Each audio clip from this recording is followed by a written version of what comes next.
निजी रूप से जरूर अवसर लगे मिल लो, बात कर लो। आजकल तो वैसे भी फोटो का जमाना है।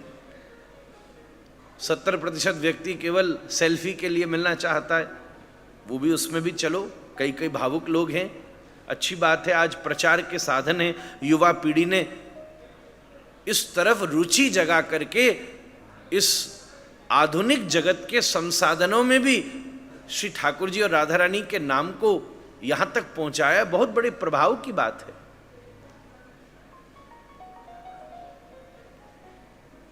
पर सबसे बढ़िया मुलाकात हमारी व्यासपीठ से ही। I am at my best here. आपको इसके अलावा जहां मिलूंगा इससे नीचे ही मिलूंगा, इससे डिग्रेडेड ही मिलूंगा, और यहां जब आपको मिलूंगा इससे अपग्रेडेड मिलूंगा। चाहे सब जगह हो स्थान, पर हमारे सब बालक भी सबको कहते भाई कथा में आ जाओ, कथा का पता पूछ लो, जहां कथा चल रही हो वहां चले आओ, यहां आ जाओ वहां जाओ, चर्चा सुन लोगे और क्या। और 3 घंटा सुनने के बाद भी कुछ पूछने लायक बचा है तो निश्चित रूप से कोई महापुरुष ही है फिर तो ऐसे ही नारद जी से भगवान बोले, ये तो हम नहीं कह सकते कि वैकुंठ में प्रभु नहीं रहते। वैकुंठ भी प्रभु का ही स्थान है, पर जैसे हम व्यास लोग इधर से उधर डोलते रहते हैं ना, ऐसे हमारे नारायण भी डोलते रहते हैं। रजिस्टर एड्रेस तो वैकुंठ का ही है। आपको हमें चिट्ठी भेजनी हो तो फिर ज्ञान गुदड़ी भेजनी पड़ेगी, पर भेंट कहां होगी? कथा में होगी। ऐसे ठाकुर जी कह रहे हैं, मैं वैकुंठ में नहीं रहता, योगियों के हृदय में भी नहीं रहता। जहां बैठ करके हरि कथा हो रही हो वहां ही मुझसे सहज भेंट हो सकती है महाराज। मद भक्ता यत्र गायन्ति तत्र तिष्ठामि। तिष्ठामि शब्द का अर्थ है वहीं पर ही मैं रहता हूं, बस समझ लो। तिष्ठ, वहां दृढ़ रहता हूं, मैं पक्का रहता हूं, विराजमान हो जाता हूं। इसलिए आप ये भाव रखिएगा, ये जो मंडप बनता है जहां भी हरि कथा हो, किसी से मिलना हो तो उसके ड्राइंग रूम में जाके बैठ जाइए तो मिल ही लेंगे, खबर पहुंच जाएगी। जब फुर्सत होगी आ जाएंगे, नहीं भी आए तो वहां से जब निकलेंगे, अरे भैया आप, अरे राधे राधे, ठीक हो, सब आनंद है, भेंट हो जाएगी, कभी न कभी तो हो ही जाएगी।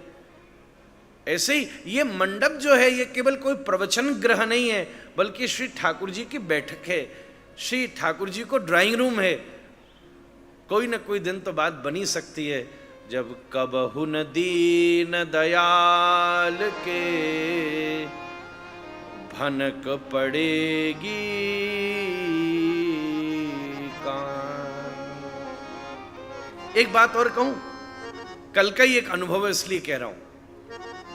ऑफिस में कोई भी आ सकता है, पर ड्राइंग रूम में निमंत्रण देने पर भी आता है। ऐसे ही आप कथा तब नहीं सुन सकते जब आपका मन बने। सही बात तो यह है, ठाकुर जी ने ही कोई ना कोई प्रेरणा दी, कृपा करी है, तभी भगवान की इस मिलन स्थली हरि कथा में हमारा आगमन संभव हुआ।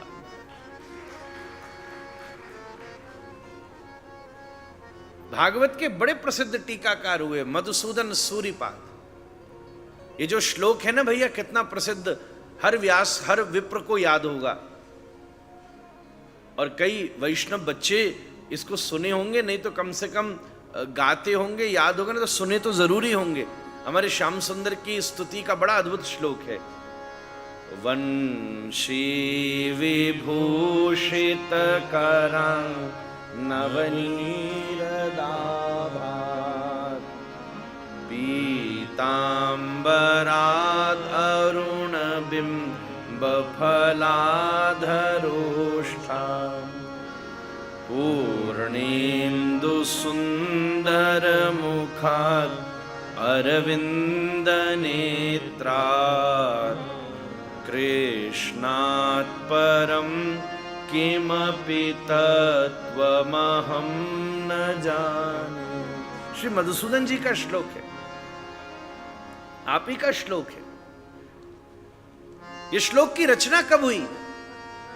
बड़े भारी तत्वज्ञानी, बड़े भारी वेदांती, बड़े भारी विमर्शवादी एक दिन किसी हरि कथा में बैठ गए महाराज। बस अगले दिन पढ़ाने गए तो विद्यार्थियों ने प्रश्न किया, सारे जगत का तत्व क्या है, ब्रह्म तत्व क्या है, जीव तत्व क्या है, माया तत्व क्या है, ये तत्व बोध हमें कराइए। तत्वम असि, ये जो तत्वम असि में तत्व है ये क्या है? तब मधुसूदन बोले, कृष्णात् परम किमपि तत्वमहं न जाने। कथा सुनते सुनते श्री ठाकुर जी एक दिन चले आए। किसी ने कंधा पे आदरा मुड़ के देखे तो पीछे ठाकुर जी बैठे थे। आओ,